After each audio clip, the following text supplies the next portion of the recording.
Jack Catterall has just beaten Josh Taylor via unanimous decision.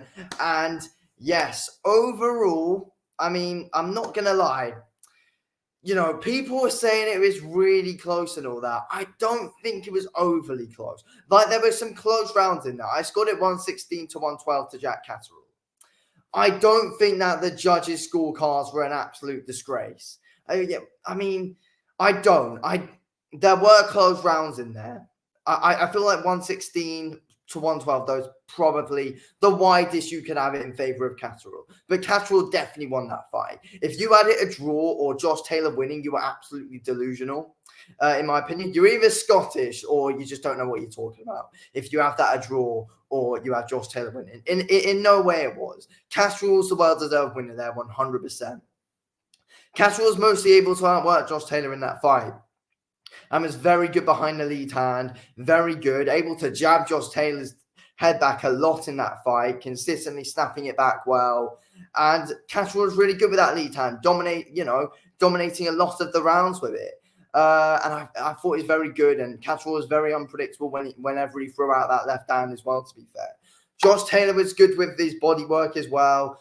I thought Catterall's counters throughout the night were really good as well, and that was basically what was really winning in rounds, Catterall. His counters and his responses to when Josh Taylor was coming at him.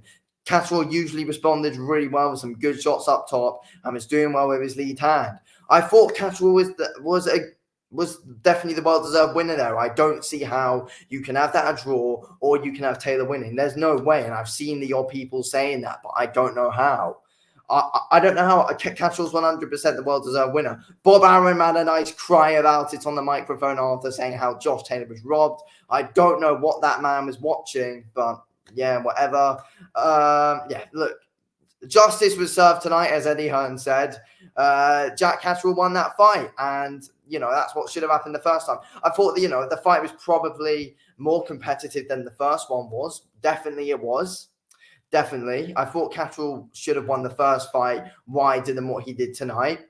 But yeah, Catterall. Catterall was solid and won the fight. And should have done. Josh Taylor was decent though at times. He was doing well with some good body shots, good shots up top. He was able to get on the inside at times and land some good shots. But yeah, Catterall was defending himself well with, a good Philly shell defense at times. But a few times Taylor was able to get some good shots through the guard of Jack Catterall. But yeah, overall, Catterall was slipping the jab of Josh Taylor all night. Josh Taylor didn't overly get too much success with the jab. Josh Taylor was stepping in well with he was stepping in well with the left hand throughout the fight, and he was landing the jab a good bit, Josh Taylor at times, but overall, most of the time, Catterall was able to shut the jab down of Josh Taylor throughout that fight, in my opinion. And Catterall was landing the bigger, better shots 100%. Catterall had the better attack throughout the fight. I mean, there wasn't really one big flurry in that fight where you're like, oh, Catterall could be in a bit of trouble here. No, not really. In that 11th round, especially for Catterall, there was chances where, it looks like Taylor could be in trouble here. And throughout the fight, I think it was like, round 5 or something like that. Like Catterall had another good flurry in that fight and was landing the better combinations throughout on Josh Taylor. Catterall by far was landing the better combinations and had Taylor in trouble in that fight. Taylor never really had Catterall in too much trouble.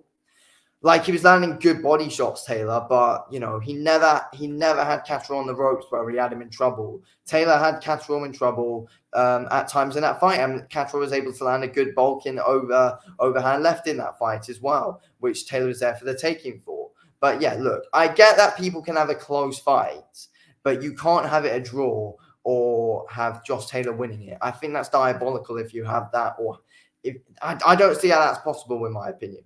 Catterall was able to outwork Josh Taylor for the majority of the fight, in my opinion.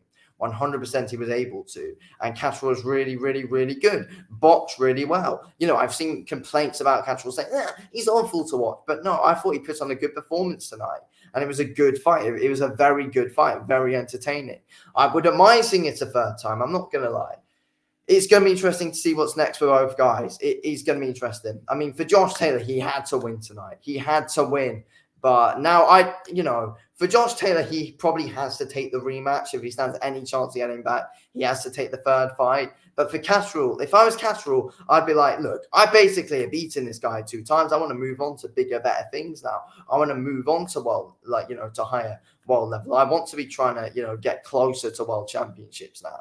That's what I'd be saying if I was Jack Catterall. But yeah, if I was Josh Taylor, I'd be like, yeah, give me that trilogy. But no, Catterall wins a trilogy. The guy's beaten him basically 2 times now, hasn't he? Should have won the first fight and won tonight, well deserved, and was well deserved winning tonight, 100%. So Jack Catterall's basically beaten Taylor twice now, and Taylor's coming off 3 defeats in a row, basically.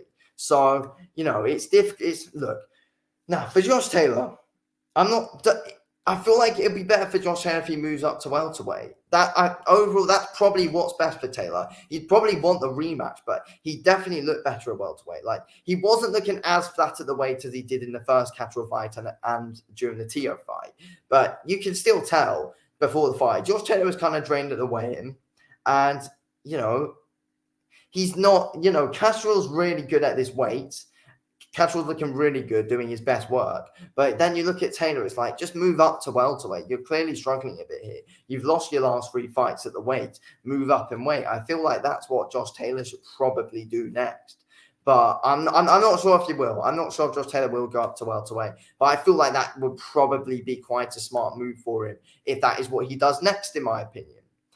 But yeah, it's going to be interesting. It's going to be interesting to see both guys' next moves. But no, Catterall won the fight. Catterall was doing some good jabs to the body, good bulking overhands over the top all night. And Catterall was doing a good job there. I don't see how you can not have Catterall winning that fight. He 100% won. I don't know what Bob Arum was watching or some other people online. But no, Catterall won that fight 100% in my opinion. You can have it close, but Catterall won the fight. I scored it 116, 112. Anyway, thank you for watching this video, King. I'll speak to you in a bit. Thanks.